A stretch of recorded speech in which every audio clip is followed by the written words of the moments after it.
Os micros. Bueno, canto traballo, non? Por facer, pero... Moitas grazas, Ania. Eu neste momento recordo así como as moitas veces que nos atopamos, non? En xornadas como esta, non? E sempre me acordo dunha cosa que tides a miúdo, non? De, hai que estudiar. E é certo, non? É dicir, ás veces hai que poñerse aí un pouco... Escoitaseme ben? Non? Un poquinho baixo. Agora mellor? Sí. É que nesta... Aí se escoitaseme ben? Aí sí. É un pouco complicado, ides notalo, vale? Ao longo de toda a mesa hai un pouquiño de reverberación extraña aquí arriba, pero... Bueno, está así o sistema entre o streaming e todo, pero na platea escoitase ben. Decía isto, non? A importancia tamén como do rigor, que penso que tamén onte se nomeou varias veces, e da necesidade de facer este exercicio de repaso e de recordo, incluso de cousas encalladas, que agora falaremos tamén non da recuperación de varios procesos abertos nos que estamos involucradas, as que estamos aquí e moitas outras, e tratar de extraer daí non as aprendizaxes e a madurez tamén que se vai alcanzando non? Dun proceso a outro. Bueno, imos arrancar. Temos esta mesa que chamamos de Innovación Xurídica de Novo e Participación para as Artes Vivas.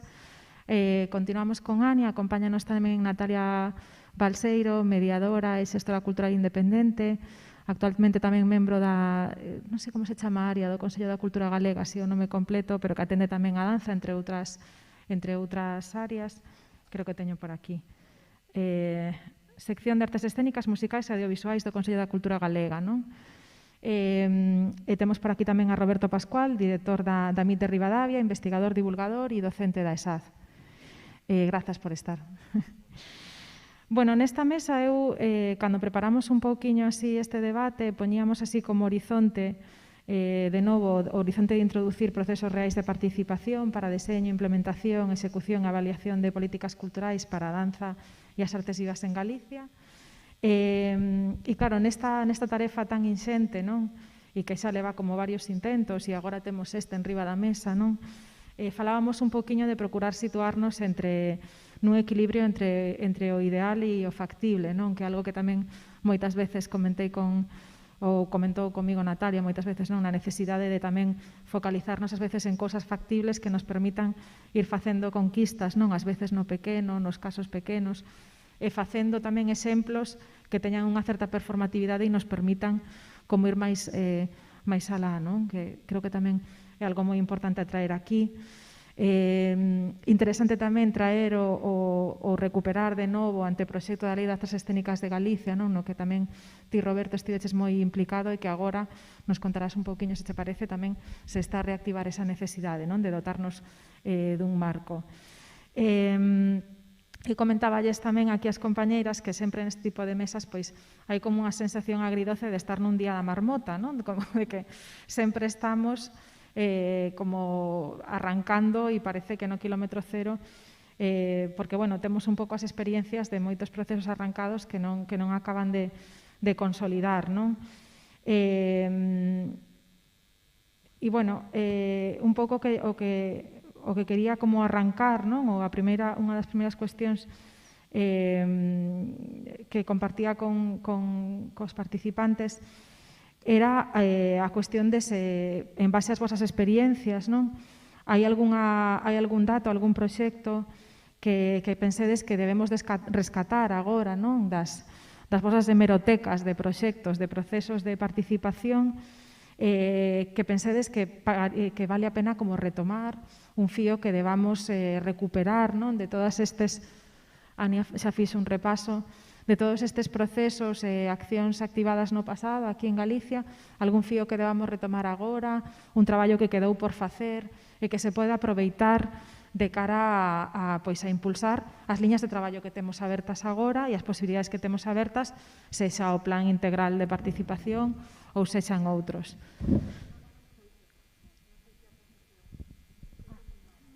Vale, non escoitaches agora isto, Natalia? Vale, non sei como podemos... Aí parece que mellor? Sí.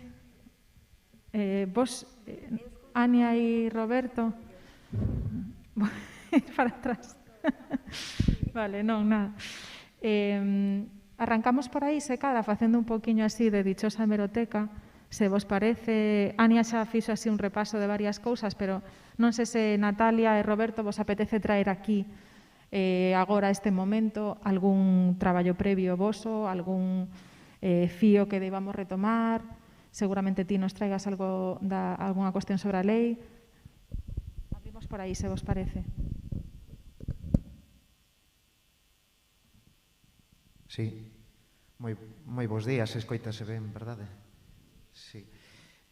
Bueno, antes de nada, quero darlle os parabéns á Área de Cultura da Deputación da Coruña pola organización desta xornada importante que permite falar de cousas que, aínda que moitas delas son tratadas de xeito recorrente, ás veces con certa frustración, son cousas que se expanden e solidifican e permiten que ás veces non sexamos conscientes, pero van mudando en certa maneira as nosas dinámicas, os nosos hábitos e a nosa realidade de participación na cultura plural. Polo tanto, moitos parabéns e moi agradecido tanto a Caterina como a Sabela por me ter convidado e ter o privilexio de participar aquí neste foro de discusión con persoas que estimo, comparto, en algúns casos pois emprendemos tarefas en conxunto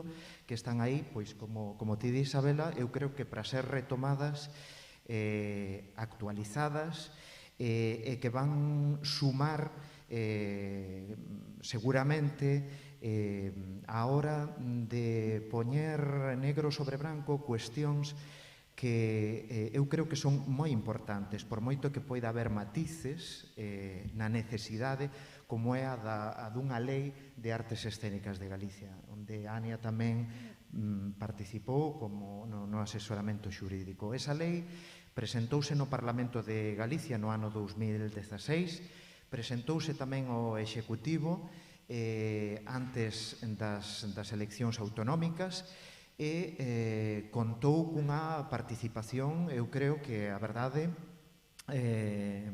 memorable e exemplar, no sentido en que foi un proceso no que participaron asociacións, persoas a título individual, distintos sectores profesionais do ámbito afeccionado, tamén do público, do ámbito da información e da divulgación escénica. Foi un proceso que estivo coordinado por distintos bloques de traballo e presentouselle aos grupos, naquel momento os grupos con representación parlamentaria, que o viron como algo interesante, e tamén o Executivo, que nos manifestou o seu desexo de impulsalo, melloralo, porque tiñan a intención de aprobar, de levar ao Parlamento propostas legislativas para todos os ámbitos da cultura, os distintos ámbitos da cultura. Falábamos antes da mesa de que esta é unha lei como moi concreta, que atende a unha especificidade moi concreta, que é o sector das artes do movemento ou das artes escénicas ou das artes vivas. Poderíamos falar que esta lei contén aspectos máis xerais que desenvolve outras leis marco. Incluso agora se está falando dunha lei complementaria a esta, que podería ser a lei de acceso á cultura. Eu entendo, sen ser xurista, Ania poderá matizalo, que ante situacións que vulneran o dereito de participación e de acceso á cultura en tomas de decisión en executivos locais ou provinciais, sempre será moito máis interesante e sempre será de moita máis garantía na denuncia dese incumplimento de dereitos que haxa todo un aparato diverso que sustente non solamente cunha lei, senón con diversas leis que sustenten, e para iso está o ámbito legislativo, para que a hora de establecer un proceso de demanda ou de reclamación deses dereitos haxa todo un aparato e un argumentario sólido e xurídico, técnico, avalado por un conxunto de leis que forman como unha urdime de reclamación deses dereitos cidadáns. Por iso eu entendo esa necesidade tamén nese proceso. Teño que dicirvos que houve, pois, por moito que fose, que tivese a valía e o valor de estar redactado este anteproxecto de Lei de Artes Escénicas por un conxunto moi plural de persoas vinculadas directa ou indirectamente na creación ou na participación das artes escénicas, pois si houve voces críticas, non? Como, eu creo que tamén froito da frustración de vermos leis, como a famosa Lei Paz Andrade ou a Lei de Bibliotecas, que logo despois non teñen un acompañamento económico e non teñen un plan estratégico que permita desenvolver productivamente e amplamente esas leis. Pero eu penso que todo ese esforzo non é en balde. E penso que as leis son ás veces moi útiles máis alá dun desenvolvemento 100% do propio sector ao que teñen que atender. Por exemplo, pois, no que comentaba ao principio, non? Un exemplo concreto que puxo Ania, pois a cancelación da programación do Concello de Ourense. Hai pouco escribí un artigo na Revista Galega de Teatro onde falaba non solamente do feito en sí, do feito, pois, que pode ser denunciable, ou do feito que pode ser pois que lesivo nun tempo inmediato, pode ser lesivo para a cidadanía, pode ser lesivo evidentemente para os profesionais, pero sobre todo que está demostrando é a febleza de todo o sistema, da articulación do sistema en sí. Por iso eu creo que agora mesmo retomar ese anteproxecto de lei, volver a adaptalo a unha nova realidade, é unha proposta que ven do Grupo Parlamentario do BNG, que se puxo en contacto comigo porque eu fun o voceiro daquel grupo de máis de 50 persoas, pois que saibades que agora pois existe esta vontade política para leválo, e tamén que tamén nos pode amosar outra frustración, e é que futuro pode ter isto se é o grupo da oposición que o leva, se o grupo que sustenta o goberno non ten unha vontade real para poder leválo a cabo e pode poñer excusas de todo tipo. Bueno, eu creo que, insisto, como comezaba ao principio, moita da persistencia, moita da demostración de un traballo serio, rigoroso, participado, ao final vai allanando o terreo e vai obrigando, en certa maneira, cunha mensaxe tamén silenciosa, para que haxa unha certa permeabilidade e tamén a asunción de obrigas, porque nestes momentos está no Executivo apoiado polo grupo maioritario no Parlamento, que dixo, nos manifestou que era un anteproxecto de lei que tiña o valor de ter o consenso do sector. Agora incorpóranse outros movementos que naquel momento, 2016, non estaban presentes ou non tiñan tanta visibilidade, como é a Academia Galega de Teatro ou como é Cara a unha escena plural. Esa é unha das cousas que eu creo que me parece importante retomar, e outra que non sei se agora ou despois que me gustaría tamén comentarvos, por se non tedes coñecemento, xa é fora do ámbito autonómico, un grupo de traballo organizado polo INAEM, polo Consejo Estatal de Artes Escénicas e Musicais, do que formei parte, e é un proxecto que coordinamos Carlos Aladro, director do Teatro de la Abadía, máis eu, xunto con un grupo no que formaron parte pois FECED, a Rede Española de Teatros, Auditorios, Festivales de Titularidade Pública, FAETEDA, a Coordinadora de Salas Alternativas, coa asesoría xurídica de Eva Moraga, que foi un documento que podedes consultar, e eu vos animo moito a que o leades, está pendurado na páxina web do INAEM, que é o documento por un tercer sector de las artes escénicas en España.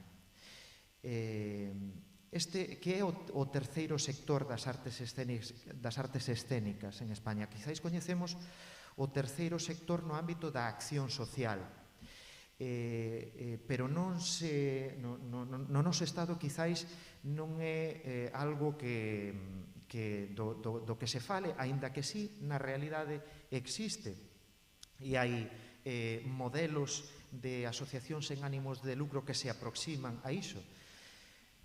O terceiro sector reuniría características do ámbito xeral do terceiro sector, asociacións sen ánimo de lucro, pero con un desenvolvemento profesional, é dicir, non é un ámbito afeccionado, pero que non teñen a obriga de reparto de beneficios. Coa fórmula xurídica que se queira escoller, este terceiro sector das artes escénicas responde ás necesidades e ás demandas dunha nova realidade xeracional, do ámbito creativo das artes escénicas e das artes vivas no ámbito español, que entenden que non encaixan nun modelo herdado da transición.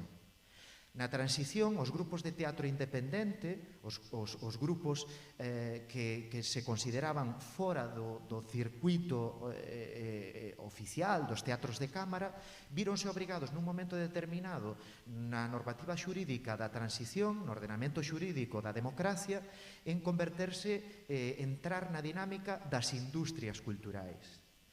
Moitos destes colectivos non encaixan dentro desa dinámica, nin nos tempos, nin nos procesos, nin na realidade, nin nos modos de distribución. Entón, ante esa realidade, víronse abocadas a unha certa precariedade tendente cara ao ámbito do asociacionismo, que en España se considera que o asociacionismo é algo filantrópico ou algo afeccionado. Ben, pois non é así. A realidade de moitos países, moito máis avanzados na nosa contorna neste ámbito, como o Reino Unido, ten o que se chaman os non-profit, as asociacións que queren vivir dignamente do seu oficio, cobrar un salario con todas as persoas implicadas nos procesos de investigación, creación e difusión, pero que non queren entrar nas dinámicas nin nos modelos de subvención das industrias culturais. Isto propuxemos ao INAEM, entendeu o INAEM que era algo como transformador, porque realmente é cambiar o noso modelo que viviu nunha inercia dende a transición ata a actualidade, é un cambio estructural que afectaría a convocatoria de subvencións, que afectaría a moitos ámbitos, e empezaron, foron bastante receptivos naquel momento, con un ministro que eu creo que era moi sensible e moi coñecedor, o ministro Guirao, que dicía que a administración debía estar ao servizo da cidadanía e dos cambios e dos procesos da cidadanía e do ámbito artístico, e non ao revés, non debemos estar nós servindo á administración, e que, por suposto, este era un tema para abordar a través dun grupo de traballo, e xa se vería en que quedaría todo iso. Eu creo que ese froito, que é un documento claro, preciso, que explica que é o terceiro sector, que explica cales son as finalidades do terceiro sector, en que pode mellorar a nosa realidade e a transformación dos teatros nunhas casas vivas, reais, de investigación, de residencia e de difusión, pois deu lugar a un documento de traballo que eu vos recomendo que leades, porque ese documento de traballo non ten outra finalidade máis que propiciar un cambio de modelo obsoleto. Vémolo pola política do bolo, vémolo pola precariedade nos tempos de ensaios, vémolo pola febleza nos procesos de traballo e na calidade que debe redundar nos procesos de traballo, vémolo pois por un modelo caduco na realidade das artes escénicas, sobre todo en quen quere inspirar novas maneiras de relacionarse co público e novas maneiras de elaborar repertorios, máis alá da perentoria necesidade de ter un espectáculo cada ano para atender as subvencións ou a supervivencia das compañías. É dicir, son moitos aspectos os que están aí nese documento de traballo do terceiro sector que, bueno, pois responde un pouco a túa pregunta, Sabela, e outra, a parte da lei, do anteproxecto de lei de artes escénicas de Galicia, outra das cousas que creo que convén retomar e non esquecer, porque hai traballos que convén non esquecer e seguir mellorando. É sorprendente sempre, non? Facer repaso de todo o traballo que está feito, dicir tamén que o texto do anteproxecto que se presentara no 16 está disponible online, digo, para as que nos están escoitando. Tiverades un blog, non, tamén, que facía seguimento un pouco do que foi ese proceso de elaboración do texto, e o texto está disponible tamén para quen queira consultalo. Teño así con varios apuntes mentais, pero antes prefiro tamén abrir un pouquiño aquí, se Natalia queres aportar algún outro algún outro exemplo ou caso de proxecto, sexa máis maior, concreto ou menor, que queiras que penses que sexa de aceitado recuperar hoxe, non? Ou traer a memoria. Bueno, bo día a todas e a todas e a todos.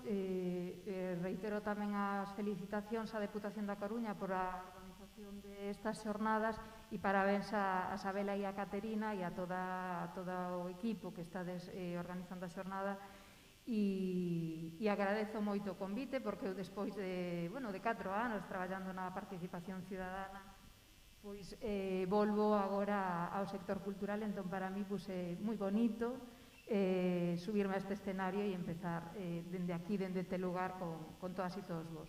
Estamos falando de participación.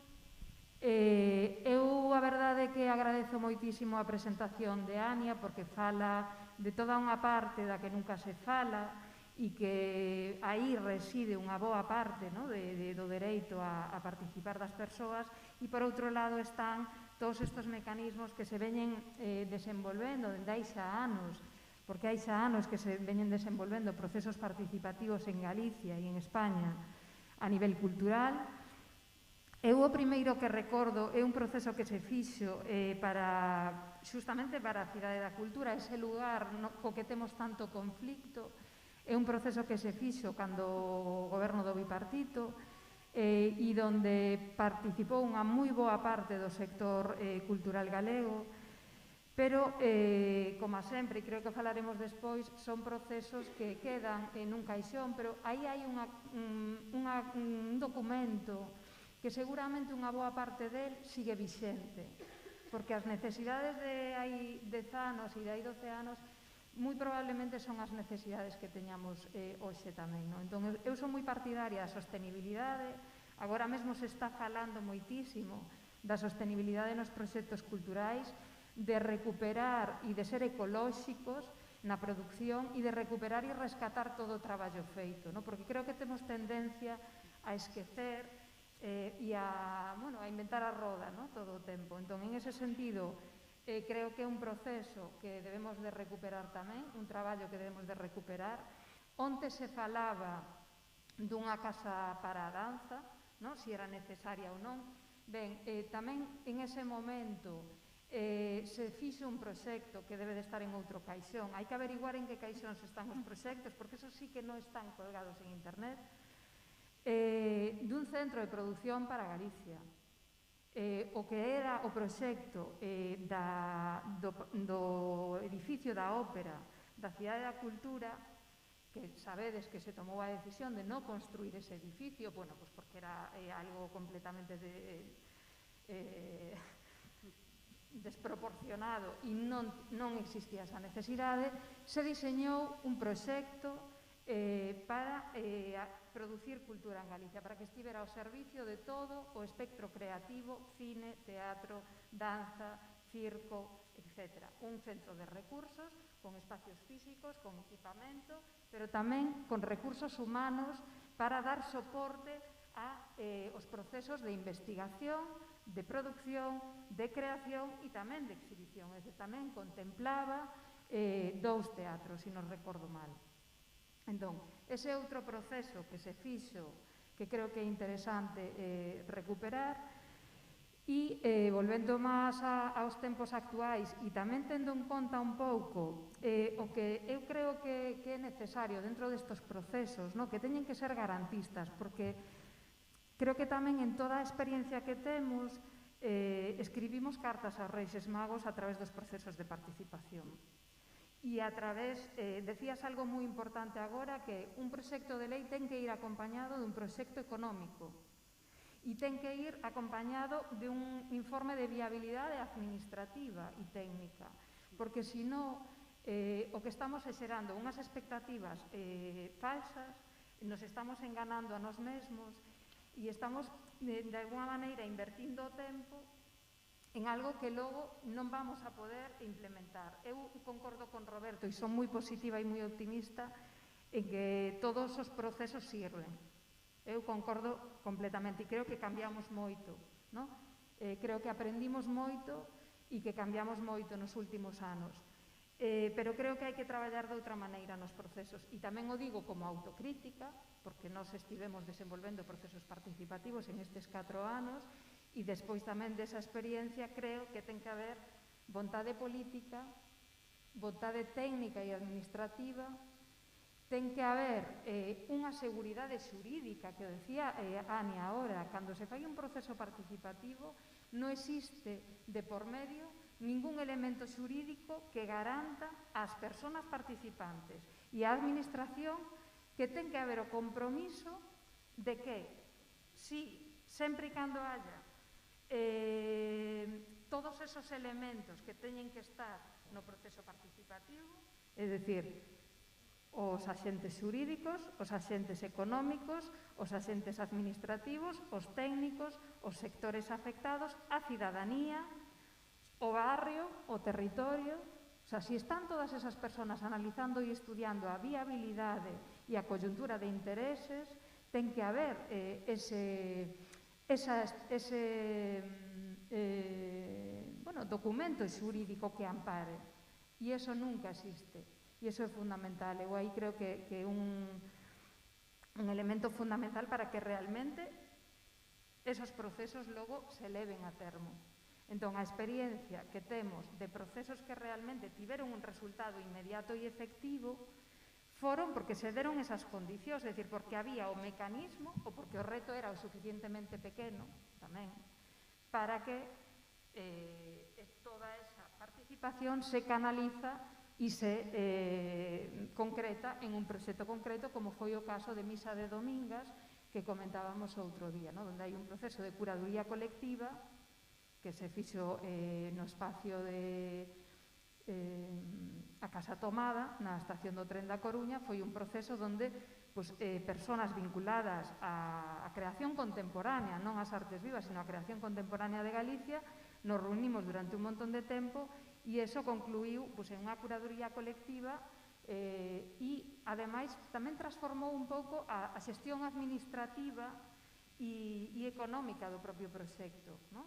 Se redistribuíron os recursos de outra maneira, porque había capacidade de incidir no orzamento, porque había capacidade de incidir na programación, porque existía esa capacidade, porque era un reto pequeno. Cando estamos ante un reto grande, como é agora o do plan da danza, é moi importante que no proceso participativo e nas reunións de traballo estén os políticos, os técnicos, os xuristas, e todos os equipos que de alguna maneira se van a ver afectados dentro da administración e tamén fora por ese plan, para que realmente se contemplen antes de rematarse todos os problemas que despois se van a topar. Sí, de feito, é importante tamén como resaltar e moitas veces se cadra non temos tempo ou non chegamos a destacalo, non? Pero Ania contaba antes, no caso do plan, bueno, este pequeno avance que non chega a ser a fórmula de participación proposta nesas primeiras mesas. Podes contarnos ti un poquinho máis, Ania, que estiveches, da exigencia de que se abrise un proceso de participación algo máis efectiva, non se pode decir que eso sexa efectiva, pero das dúas mostras que nos fixeches do plan anterior, de prácticamente un formulario onde mandas un nome e un comentario a algo que a lo menos dá certa publicidade do que foron unhas actas previas ou ese pasiño pequeno de pasar do despacho ou das cousas que quedan dentro a unha publicidade que permite un poquinho máis de inferencia. Retomando un poquinho co que distí, ten que haber unha apertura do material de traballo para poder participar nese material, porque senón o único que se fai é enviar achegas ás veces a procesos que non sabes, é dicir, que van dar lugar a unha especie de materia Frankenstein coa que non se pode traballar porque non había unha apertura previa. Entón, aí nese sentido, eu concordo con vos que todos os procesos serven, aí hai unha pequena incidencia que se pode observar e digo, ás veces non a contamos o suficiente, pero tamén hai que como tomar forza de que hai xestos que sí que funcionan e son efectivos, porque moitas veces é complicado tamén traballar a nivel incluso de forza de traballo coa frustración e hai que recoñecer o cansancio tamén, que ás veces levan a xestos iconoclastas que tamén está ben, de cando en vez, como foi o Foro Negro, dicir, facer evidente tamén a necesidade de enterrar certas cousas e de non seguirnos nos vicios, pero se cada ti queres comentar algo, non, Ania? Si, dous apuntes que agradezo os complementos á presentación, a verdad que son indispensables. Por unha parte, o que comentábamos da Lei de Artes Escénicas, que é un proxecto, claro, nesta última apunte que facías, Natalia, de introducir tamén as técnicas xurídicas, todas o ámbito, cando fora, que eu mesma participara e tal. Claro, algo que é positivo e unha boa disposición nun contexto concreto como o galego, no que ti dicías o executivo, pois depende na súa maioría, é dicir, ten a verdade, a capacidade de decidir, non? Claro, se ademais da negociación, do achegamento, da mediación que falábamos antes, que é indispensable, pois non os esquecer, ao mellor tamén, os propios procedementos administrativos de iniciativa legislativa popular. É dicir, popular son 500.000 firmas, para o ámbito comunitario moitas menos, agora non sei os números de Andalucía, non lembro os de Galicia, pero bueno, tamén pode ser de concellos. Quero dicir, ir misturando e mestizando ese tipo de procedementos de que, acompañado a un procedemento de achegamento por vías máis de afinidade e de vontades políticas, aposta en funcionamento dunha roda que sempre vai un pouquiño máis lenta, pero que tamén cando chega é potente, que poida ser a proposta de eso, o procedemento de iniciativa legislativa, pois imagínate, de 10 concellos de Galicia afíns. Entón, xa ten unha forza algo maior que obriga e vincula a votación parlamentaria. Que logo o Executivo ten a maioría, bueno, vale, pero o escenario é outro. Está ben os tratamentos, a informalidade, o modelo Carajal que dicíamos, que non digo que sea o cerrato, pero tamén está ben o escenario á vista de todas. Nese sentido que comentaba Sabela do Plan Integral de Danza, e a mando que dicías tamén, houbo que dicir na primeira reunión que sería convinte que tivera un orzamento o propio Plan Integral de Danza. É dicir, eso se preguntou na mesa. Bueno, e para desenvolver este procedimento, para 7 reunións de traballo que se van facer, cal é a partida orzamentaria? Porque tamén implica unhas relacións, uns compromisos, un exercicio. Claro, sobre eso, eu antes me refería, e logo vos falarei, se nos dá tempo, dun proceso concreto que fixemos aquí, creo que pasou bastante desapercibido e que para min reúne un pouco algunhas das características que creo que sempre deben de estar. En ese sentido, o Plan Integral da Danza vai a afectar seguramente, eu intuo, porque xa falamos moitas veces e coñezo ben as demandas que están sobre a mesa e as necesidades que hai en este sector. Vai a implicar aos teatros públicos, ás salas privadas e seguramente a un montón de institucións, entidades e organizacións, a parte da Xunta de Galicia e da propia Agadic. Entón, aos festivais, quero dicir, ao propio público, aos centros educativos, ás escolas de formación profesional vinculadas ao ámbito artístico, as estructuras territoriais e veciñais que están perto de algúns lugares determinados, porque ao final a cultura é a forma de vida. Entón, ao final, os lugares onde a cultura acontece están determinando a capacidade que ten un vecindario e unha cidadanía que está perto de un lugar de poder desenvolverse de forma individual e colectiva a través da cultura. Entón, para mí, o que é fundamental é que aí haya un cambio de chip e que nos procesos que se abran e que abramos, que teñamos en conta que ten que estar todo o ecosistema presente e que non só se poden abordar os procesos desde o ámbito sectorial, porque entonces estamos levando a cultura a ese lugar que non a queremos levar. E que Ania falaba e fixe unha descripción, que a veces é como retórica, como ti moi ben dís, pero que é moi necesario recordar de que estamos falando cando falamos de cultura. E aí temos que ser coherentes, e moitas veces non o somos, quero dicir, eu a primeira, en irnos a esa parte máis sectorial. E realmente temos ao final tamén como que traballar desde ese lugar, que además o estamos facendo así, o estades facendo así, a través dos proxectos artísticos que se desenvolven, que estamos traballando para a vida da xente, e por eso tamén está ahora ese debate que comentabas ti, Isabel, ao principio, da cultura como ben esencial. Temos que traballar en que se hai unha próxima pandemia, a cultura non desapareza, porque todos os problemas de saúde mental que están xurdindo agora na poboación, tamén teñen que ver co peche das instalacións deportivas e co peche dos equipamentos culturais, que privan as persoas de desenvolver a súa capacidade intelectual e física e social durante tempos de pandemia, cando en realidade poden ser espacios seguros, como está sendo agora este. Entón, creo que é moi importante en ese plan, en ese proceso. Sei que é complicado e xa sei que ten que haber unha vontade política e administrativa para isto, pero que sería importante e tamén no desenvolvemento do proceso legislativo ter en conta a xente, a cidadanía, ter en conta tamén todo isto como que un dereito para as persoas, non só para o sector. Aquí enlazaríamos tamén un pouquiño con ese cambio de paradigma que comentaba antes Roberto, non? É moi complicado tamén, é dicir, a hora de traballar nun plan como que está agora enriba da mesa, é moi complicado trasladar esa serie de demandas, de necesidades, non? Que penso que todas que estamos aquí coñecemos, estamos falando delas ao longo destes días, é complicado trasladalas se a estructura ou o paradigma non encaixa, non? E aí, se estamos traballando nuns códigos que son os propostos moitas veces pola propia estrutura dos orzamentos, das unidades administrativas e demais, ou dos propios pregos, moitas veces, das subvencións, etc., que un pouco o modelo que teñen detrás é o das industrias culturais e creativas, malamente, non? Vai ser complicado tamén incidir.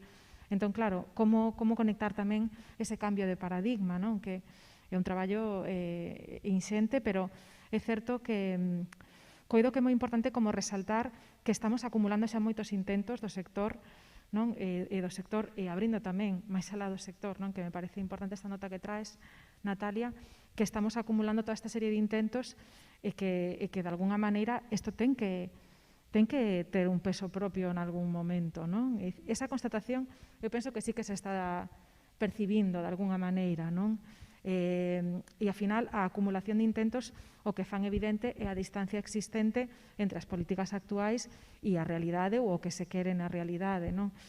Que incluso esa propia constatación en sí mesma penso que ten un valor, non? Pero eu si me pregunto, bueno, por favor, vemos un pouco oscuro, pero quen queira participar, preguntar ou comentar, graciñas por subir a luz, está aberto, vale, o espazo. a min, Javi levanta a mano, un segundiño, a min...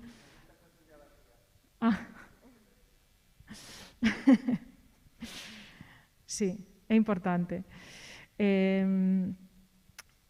Quería decir que a mí me preocupa tamén como esta cuestión do esforzo, é dicir, estamos cansadas todas, é evidente, hai moito traballo feito, como coidarnos, non, nese sentido, aí, cando se pon un proceso como este en riba da mesa, non, e temos de novo un novo prazo, por ir ao concreto, non, ata o día 22 para facer achegas. E eu, pois, probablemente dentro dos nosos ordenadores hai moitísimos materiais que poderíamos ordear e tratar de darlle forma e levar, ou subir directamente os links de todas estas xornadas e leválos. É dicir, bueno, traslado isto porque penso que tamén é importante como poñer aquí en riba da mesa esa fragilidade, non? Que sí, pois probablemente ás veces hai que, bueno, como sacudir un pouquiño e facer algún xesto neste tipo de aperturas, non? Porque como chegar, non? Como chegar entre todas? Nos pregunto, tamén, abro esta pregunta, como organizarnos, como ocupar os lugares baleiros ou como visibilizalos tamén, non? Que é isto que acaba de facer Javier. Hai unha cadeira baleira e, bueno, está aí. Se alguén quere subir. Sí, por suposto.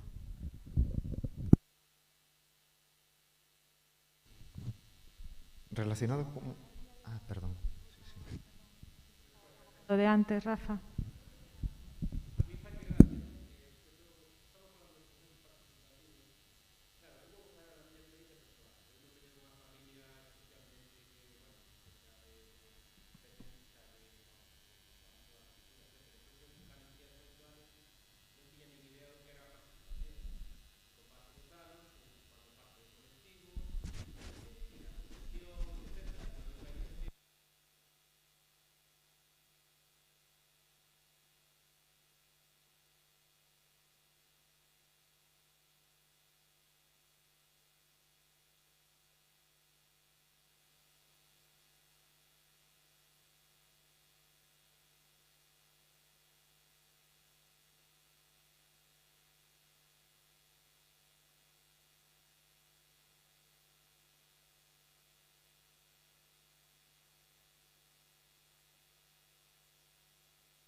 Deixádeme facer unha síntese, porque a xente que nos sigue no streaming non escoita. Rafa Nido comentaba que claro, preguntabaste, por resumir, Rafa, preguntabaste, claro, como facer nestes procesos de diálogo con persoas como poden ser responsables dun proceso como este, no ámbito da Xunta, que ti te preguntas cal é o concepto que teñen de participación e se realmente teñen unha experiencia ou unha comprensión sobre o que sería unha participación efectiva e, claro, no caso de, supoñendo que non fose así, como establecer ese diálogo, non? E Javier Martín apuntaba por ribadís, como complementando este comentario, que, claro, un problema pode estar no feito de que determinadas persoas entendan, aludindo non tamén a eses responsables probablemente da Xunta, entendo que ibas por aí, entendan a participación como ideoloxía e non como un mecanismo, non? Estabas por aí. Polo seu descoñecemento do que sería un proceso de participación.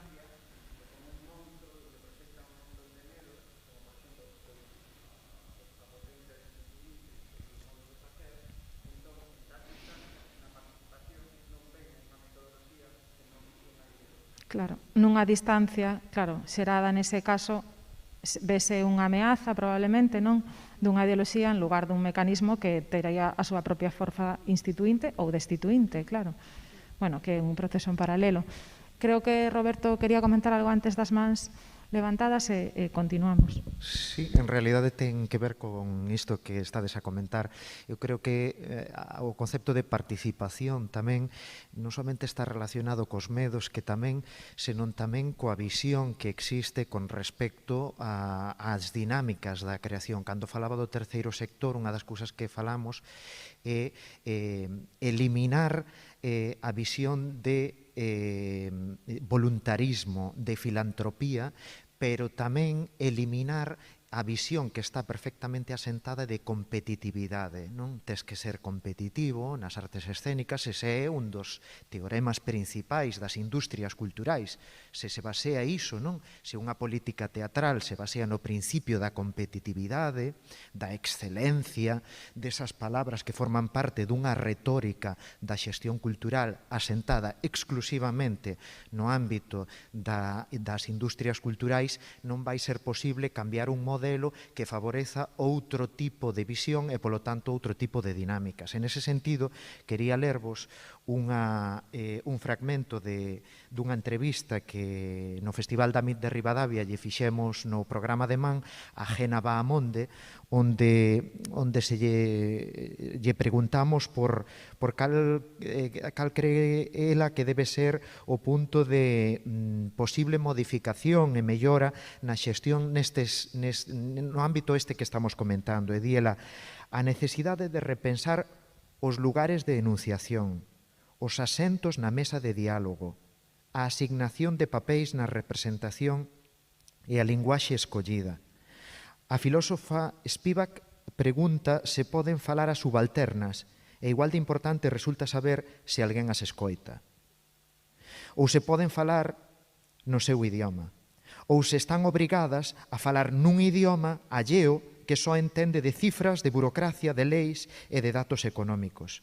Tal vez habería que facer gala desa faceta plurilingüe que se nos supón a todos e a todas, e abrazar como viable a linguaxe artística, a linguaxe do corpo, da palabra da artista como interlocutora válida nos foros de debate e tomas de decisión do sector.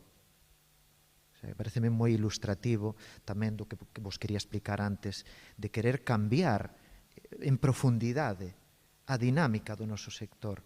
A través, nos fixemos dese debate do terceiro sector profesional das artes escénicas no INAEM, que ten esa posición de coordinación estatal, pero realmente estamos a ver que compre cambiar integralmente as dinámicas de participación, pero tamén de creación, das leis de subvencións, para eliminar esta idea da competitividade, do ranking da excelencia. Ainda hai pouco vía como un ranking que non se sabe moi ben quen participa aí, dunha fundación que sinala como emblema de Galicia a cidade da cultura. Fundación Contemporánea, señores, señoras, Fundación Contemporánea sinala Cidade da Cultura como emblema de Galicia. Quen participa? Non se di, é opaco, non? Está fomentando a retórica da competitividade, a retórica da excelencia, a retórica da propaganda cultural, máis que do artellamento cultural, un descoñecemento. Ademais, evidencia ese informe de lo mejor de la cultura de 2020, chamase así, evidencia un descoñecemento real das dinámicas culturais do país. Que sí. É un informe anual, efectivamente, ademais nun ano complicado como 20 no que hai cousas que non puderon acontecer. É dicir, e é como esa cadeira, non? Pero nin se nomearon, non? O feito de que é increíble como persiste, non? A necesidade de seguir facendo estes xestos. Un apunte pequeno por parte de Ania e quería comentar Fátima. Que comentabas a respecto do dereito de participación e como se fai entender en consonancia co que di agora Roberto, é como se tiveramos o texto da dramaturxia flotando, non? Como vacío, e en cada escenario temos que elexir os papéis e facer o rol, a performance. Entón, na propia mesa do Plan Integral de Danza, cando propusemos facer un plan participado, ou abrilo, polo menos, a cuestionar a cuestión da participación, a resposta é como imos traballar 150 persoas xuntas.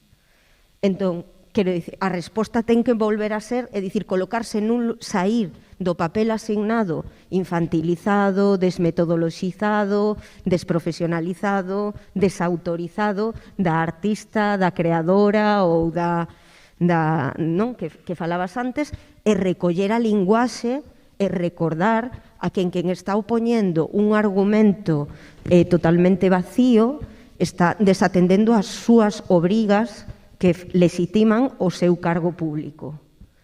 Entón, recoller a esa linguaxe, bueno, eu falo do xurídico, pero recordar que o dereito de participación é un dereito fundamental, efectivo, e que forma parte das obrigas que legitiman o nomeamento desa persoa como responsable de cargo público é sentar un pouco na mesa e dicir estamos traballando nunha cuestión material, real, de certa importancia, trascendencia social e xurídica. Entón, a resposta ás veces é recoller, empoderarnos respecto dese coñecemento que non sempre é recoñecido, non?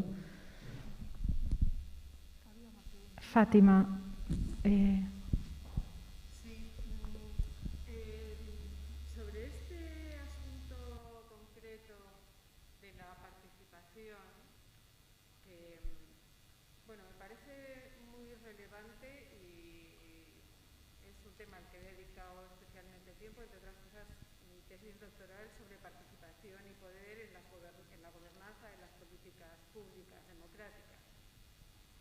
Cuando hablamos de participación, casi todo el mundo cuando utiliza el término de participación no especifica muy claro por esta relación que hay entre participar y poder. O sea, esto no hay que, o sea, participar es dar poder a otro, no a votar, sino a definir el sentido de las cosas. Entonces, muchas veces en el ámbito de la cultura, cuando hablamos de participación, sobre todo desde la creación, hablamos de la participación de aquellos que generan el contenido. Y olvidamos a veces que este principio a la participación que está recogido en los derechos humanos y sobre todo por el hecho de incorporar a la sociedad y a la ciudadanía en la propia definición de su destino o de su camino, yo creo que es importante ver en qué medida cuando hablamos de participación hablamos como otra herramienta para posicionar o adquirir o posicionarnos nosotros como poder y en qué medida estamos realmente incorporando como poder aquellos que son los auténticos o aquella parte que son los auténticos destinatarios de las políticas públicas, que es la ciudadanía.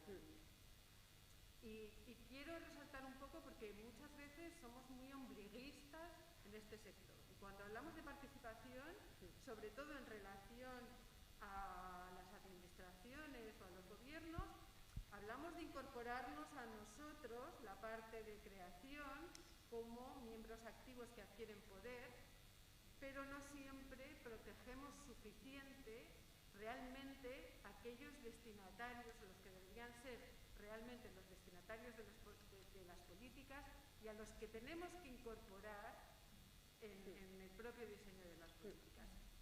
O sea, resalto que participación y poder es lo mismo. O sea, que por eso también hay mucho debate a veces como ideología, hombre, el reparto de poder. Sí, totalmente. Sí, fago unha síntese moi pequena. Fátima Anjo quere resaltar non, a relación existente entre participación e poder e reparto de poder, non? E que nesa relación é importante tamén ter sempre presente a esa cidadanía que en definitiva vai ser a destinataria, non, das políticas públicas. Ás veces neste sector ou en tantas outras áreas de traballo probablemente pase en múltiples, non, podemos cair ou somos, como decías ti, creo que ombliguistas, non? Comentabas, é dicir, que entendemos ás veces que a participación é entrar como axentes tamén dotados de poder a eses procesos de deseño de políticas e demais e esquecemos a parte da cidadanía, non? De incorporar a destinatarias e destinatarios finais desas políticas. Había outra man levantada por aí?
Mil gracias. Samuel, verdad?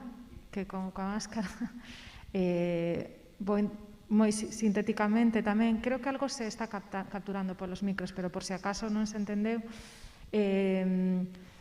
Moitas gracias por esta reflexión, absolutamente necesaria, penso, non? Ti comentabas que claro, participaches de varios procesos, non? Como foi o das naves de Metrosidero, mencionabas, ou la Ensumisa, non? Como tamén con alegría e con ilusión, non? Nun momento de facer unha serie de reunións, volcar nun documento, pero de alguna maneira te preguntas en que acaba todo iso, non? É dicir, se o que estamos facendo son procesos de participación no que invertimos tempo de reunións e reflexións, de anotar cousas e facer un PDF que acaba nun subenlace dunha páxina dun concello, non? Eso pode non ter logo ninguna, digamos, ningún reflexo na realidade, non? Ou pode quedar moi lonxe dunha xeración como a túa que non vai estar facendo unha lectura dun PDF de 30 páxinas, sobre todo se iso non ten logo ninguna correspondencia na realidade, non?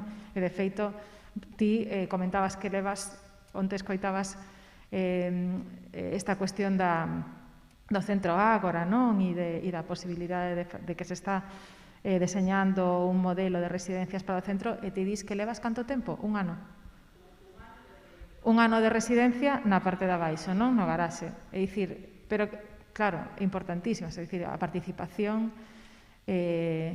podes sair á rúa e participar, claro. Non, que é importantísima esa forza e esa enerxía de traballar coas cousas evidentes, non? Ou ca participación máis directa, non? Que non necesitas que alguén te legitime para participar tamén de alguna maneira. Iso é moi importante tamén, como agradezo moito, non? Este exemplo, Samuel, de verdade, porque creo que moitas veces tamén estamos como agardando o lugar legitimador cando a legitimidade pois podemos levala nos mesmas. E, de feito, ese texto de Gena tamén penso que fala un pouco dende aí, non? Vamos, bueno, vou abrir un pouco os seguintes porque senón eu sigo falando e seguramente teñades algo que achegar. Sí, nada, eu quería comentar dúas cousas. Por un lado, ao fío de a reflexión de Gena, moi interesante e moi a favor desa reflexión, quería compartir con vos unha mecánica que se está utilizando en moitos países agora mesmo, xustamente para darlle voz totalmente de acordo coa aportación de Fátima, darlle voz á xente, que ao final é a destinataria última das políticas públicas, e a xente tamén somos nós como cidadáns, non só como sector. Entón, hai un libro de recente publicación de Ernesto Ganuza e Arantxa Mendiarat sobre la democracia es posible, sorteo cívico y deliberación para rescatar el poder para la ciudadanía, que o que plantexan é o sorteo. É unha mecánica, un procedimento, vou a ler, para ser precisa co que eles están plantexando, disculpade, pero un procedimento polo que se selecciona un grupo de persoas de forma aleatoria. O grupo suele ser, depende, pero entre 20, 30, 40 persoas, co obxectivo de aportar respostas concretas a unha política pública. Entón, eu aquí tamén quería facer unha reflexión sobre por que queremos participar, non?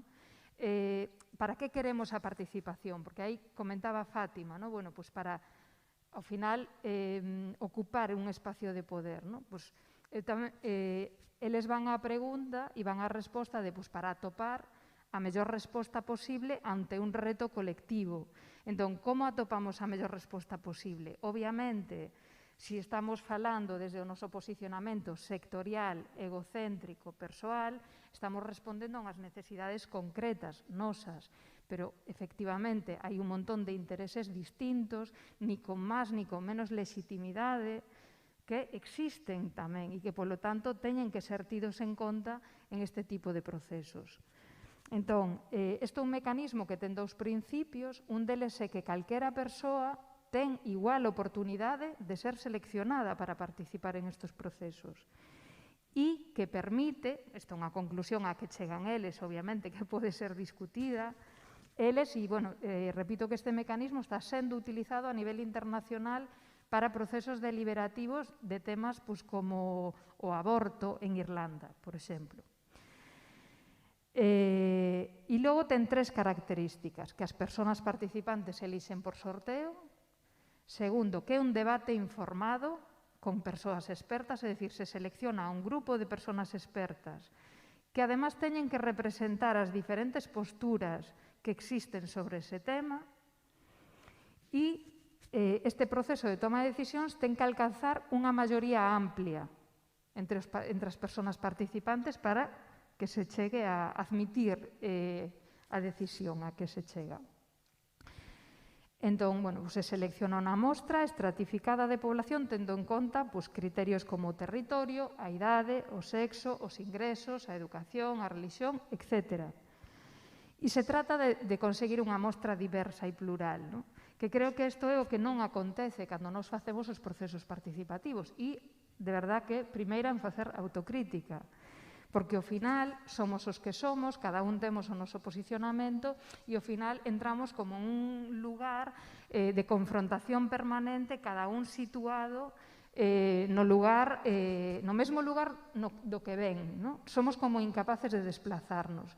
por unha parte, as persoas que estamos ou que están dentro da administración e, por outro lado, o resto de axentes. Entón, isto que fai? Rompe, primeiro, porque a xente que entra non se coñece de nada. Ninguén sabe quen é o outro. Son procesos concentrados no tempo. Ao respecto do que di Samuel, que logo, se me dá tempo, me gustaría falar dese tema. Para min, un dos erros dos procesos participativos que ese en concreto foi o tempo, é dicir, hai que concentrar os procesos e facelos moito máis intensos e en moito menos tempo para que non se dilaten e non frustrar as persoas que participan. Entón, estos son procesos moi concentrados no tempo, a xente non se coñece e non dá tempo a que entres en rencillas ou en contraposicións que moitas veces xurden en este tipo de procesos. E, además, as persoas que participan teñen unha remuneración económica. Cuestión importante, moi importante. Entón, para mí aí hai algo a explorar, quero dicir, me parece un mecanismo interesante para explorar, o sea, non quero dicir que sexa panacea, pero que me parece que rompe un pouco con certas dinámicas que estamos identificando que, bueno, pues que están xerando moitos atrancos, ¿no?, para que as cousas vayan a termo. E tamén responden a retos moi concretos que se plantexan desde os gobernos e que, efectivamente, como aí sí hai un, digamos, un documento xurídico que ampara o proceso, sí se levan a termo as decisións as que se chega. Co cual tamén, bueno, pues é unha ferramenta, bueno, ti traballache sobre ela e sí. Hola. Cando, bueno, traballamos xuntas no estudio dun proceso de creación dun comité técnico participativo municipal cando estaban o equipo de Marea Atlántica no Concello, e unha das cuestións que introducíamos era o sorteo. Como sobrepasar a cuestión tradicional do asociacionismo, que ti mismo o decías e antes apuntábamos, do asociacionismo como axente interlocutor únicamente legitimado, que, curiosamente, a parte dunha práctica concreta, ven dunha determinada cuestión nominativa na lei. É dicir, como na lei noméase como representativo o asociacionismo, en xeral, como só está escrito, ou parece que non existe outro elemento, pero que non é taxativo nese sentido. O dereito é de cada persoa individual e colectiva, como cidadá, non como... Entón, bueno, o tema do sorteo era unha das ferramentas para vencer a barreira do asociacionismo e da representatividade. Dunha maneira efectiva, non lle podes dicir a unha asociación de longa tradición ti xa non és a única legitimada, pero podes convidala a unha mesa onde de repente hai outras persoas e outras entidades que aparecen como interlocutoras. Entón, entre esa tensión entre o recoñecemento da interlocución, que de igual dunha maneira máis clásica viña unilateralmente da parte da administración, cun exercicio consciente da toma, como comentabas agora, non? Da toma de palabra e do propio empoderamento, que non me gusta moito esta palabra, pero bueno, é ao fin a toma de poder necesaria, equilíbranse as relacións de poder. Gracias, Fátima, porque este apunte do tema da participación e do poder é absolutamente necesario. Sobre este caso, esta metodología, que es la metodología de Fiske aplicada, en el año 2009 yo dirigí el desarrollo del Plan Estratégico de Pamplona. En el Plan Estratégico de Pamplona, que se hizo una convocatoria abierta y que nos eligieron a nosotros precisamente porque era un proyecto especialmente participativo, y ahora quiero hablar de la instrumentalización de la participación, nosotros llevamos a cabo esto ya en Pamplona. Elegimos un panel ciudadano de 100 personas que estaban representadas de forma coherente con respecto a la sociodemografía de la ciudad, incluso también contemplaba la representación de los distintos distritos de Pamplona. Al mismo tiempo, había otra participación que era sectorial a través de esta elección de personas concretas de prestigio, que es totalmente instrumentalizada por las instituciones y es totalmente clientelar como es el Consejo Estatal de las Artes Escénicas y de la Música, en fin, todas estas. Pero ¿qué es lo que pasa? Que, bueno, esto terminó al final en una ruptura total, ya lo adelanto, con la ciudad, con amenazas sobre el contrato, en fin, todo tipo de cosas, porque realmente nosotros proponíamos una participación deliberativa. Esto, lo que ha dicho, o sea, participación deliberativa quiere decir que tú tienes que presentar información que haga competentes a las personas que participan y que se revelen las alternativas en juego. Y esto, desde las instituciones, no se quería reconocer cuáles eran las alternativas en juego y mucho menos que hubiera un panel ciudadano que hacía no solamente el seguimiento del plan. La aparición del Consejo de Cultura de la Ciudad, que a nosotros nos llevó como equipo técnico a decir se debe parar el proyecto de participación con la entrada del Consejo de Cultura de la Ciudad y tiene que incorporarse o ser el líder de la participación en el Consejo de Cultura de la Ciudad, y ahí hubo la ruptura total.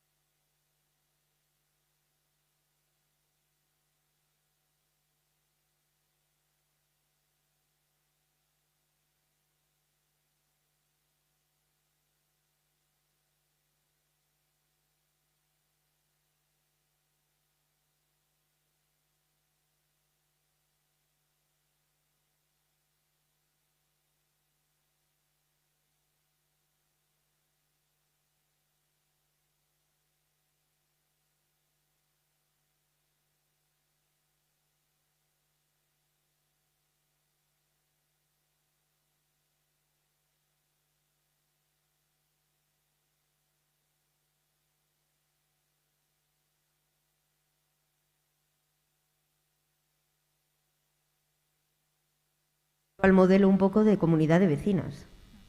Comunidad de, bueno, no me gusta decir de propietarias porque es otra, pero comunidad de vecinas. El tema de la comunidad de vecinos es que, a ver, hay una participación que es agregativa, donde tú participas en medida que eres portador de un voto, ¿no? Pero el intento de construir una voluntad común, que es lo que diferencia a este sistema frente al otro, porque el otro, digamos que, bueno, ahora recientemente ha habido varios proyectos de ley que se han planteado a la participación pública, que no era mucho más que darle a un me gusta en Facebook, ¿no? Y eso es una instrumentalización desde mi punto de vista de la participación. Sí, como la Ley de Museos y Centros Museográficos de Galicia, que nos la hemos encontrado de vuelta.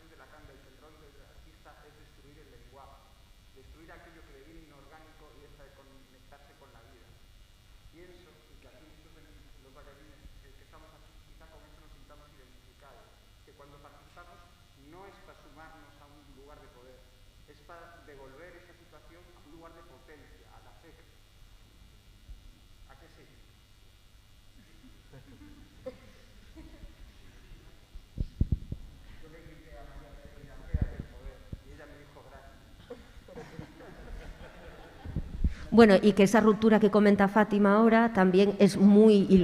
Perdón, Javi.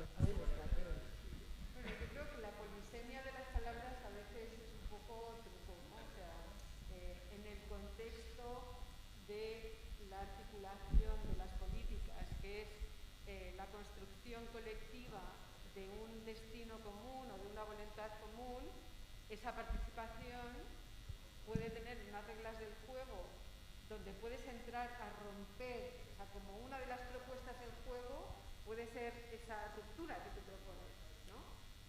O sea, que quiero decir que no veo que haya un conflicto entre esa...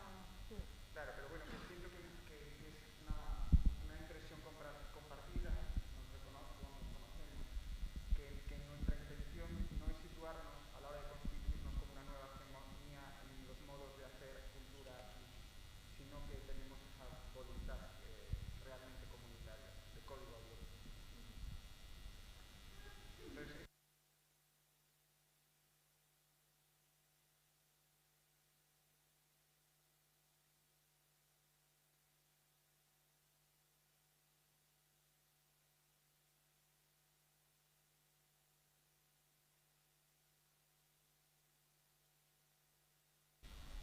Creo que algo querías comentar, Roberto, pero, bueno, por resumir brevemente, aquí se estaba falando entre varias persoas de que xa teño que facer repaso.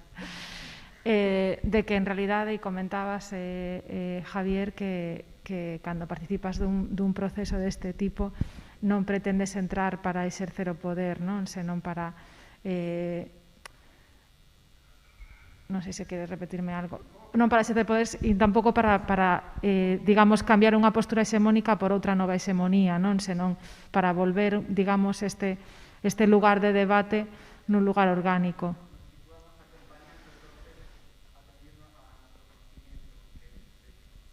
Sí, a un coñecemento estético e a un coñecemento diverso, non? Eu creo que unha comunidade como esta, dende logo, claro, ten que ser ecosistema, non? Non pode ser un sistema único, non? Tamén Fátima comentaba da polisemia das palabras, ás veces pode facernos enganar tamén que queremos dicir con poder ou non, non? A mí me pasa tamén con esa palabra empoderamento, e hai pouco escoitaba un artista, dame rabia, agora non recordo o seu nome, pero me interesaba moito, e dicía, non, sempre me din que a miña obra é estupenda porque empoderaba unhas comunidades tal, e dicía, non, yo lo que quiero non es dar poder, es quitarlo. Non? E ela, claro, quería escapar de aí, pero son a polisema das palabras, non? Claro, e tamén agregaba a non ser esas comunidades nas que ás veces acontece nas que se introduce poder e automáticamente se reparte, non? E esas comunidades realmente, cando poden funcionar así, pois realmente teñen como moitísima potencia, que esa palabra se me estaba esquecendo, pero disculpade. Perdón, Sabela, que justamente a propia palabra de poder, é dicir, o poder, bueno, volvo, comenzaba, que tamén é un señor como moi blanco e heterosexual que é de Les, pero é moi europeo. Pero quero dicir que o poder en sí non é malo nin é bo. O poder é triste ou alegre, activo ou reactivo. É triste e reactivo cando impide que outras persoas exerzan as súas potencias. E é alegre ou activo cando permite que outras persoas e entidades exerzan as súas potencias xunto coa miña. E pongo o exemplo do ciclón. O ciclón ten o poder de arrastrar por onde pasa, pero en sí o ciclón non ten un poder malo ou bo. E moitas veces tendemos como a focalizar ou perder esa polisemia das palabras que é parte da política cultural como programa público. Quer dizer, eu quería volver un pouco ao inicio nese sentido de que Samuel, coa intervención que ti facías de cuestións moi directas e de participación e máis abertas a outras susceptibilidades e a outras persoas, ao final, o que cando eu empezaba a hablar esta mañá de singularizar, que non separar nin convertir en algo individual, non? Pero singularizar todas estas cuestións en algo real, viable, non viable, porque a inviabilidade tamén nos dá conta do que acontece. Se eu quero poñer en marcha un proceso garantista e conleva unha ruptura porque hai unha xente que quere instrumentalizar, estou evidenciando a instrumentalización e podo posicionarme frente a esa instrumentalización. Entón, esas cuestións de transparencia considero que son moi importantes. E a fin o ter unha experiencia máis ou menos productiva ou satisfactoria como experiencia, que era un pouco que dicía Rafa antes tamén, muda xa a túa percepción e o teu lugar, non? Porque xa ocupas outro. Entón, esa danza, esa coreografía así acompasada de viabilidades, inviabilidades, personificacións, individualizacións e singularizacións e aprendizaxes, coido que é o que vai como acumulando certo sustrato que esperemos que pronto sí, o seu efecto, que xa o ten. E agora que traes esas palabras tamén a importancia incluso de facer evidente ou falar desa polisemia ou vixilar que non se tampouco non acaben baleiradas do seu significado, non? Porque moitas veces era algo que tamén traíamos no guión, non? Que nos atopamos con esa frustración de que, bueno, eses lugares de poder ás veces sí que van incorporando certas palabras, non? Ou certas cuestións que están sendo reclamadas como transparencia, publicidade e tal, pero logo son utilizadas como que parece que por o feito de dicilas xa están invocadas, non? Cando pos nunha página web abrimos este proceso de transparencia, de participación, e que parece que por dicir as palabras xa se invocan, non?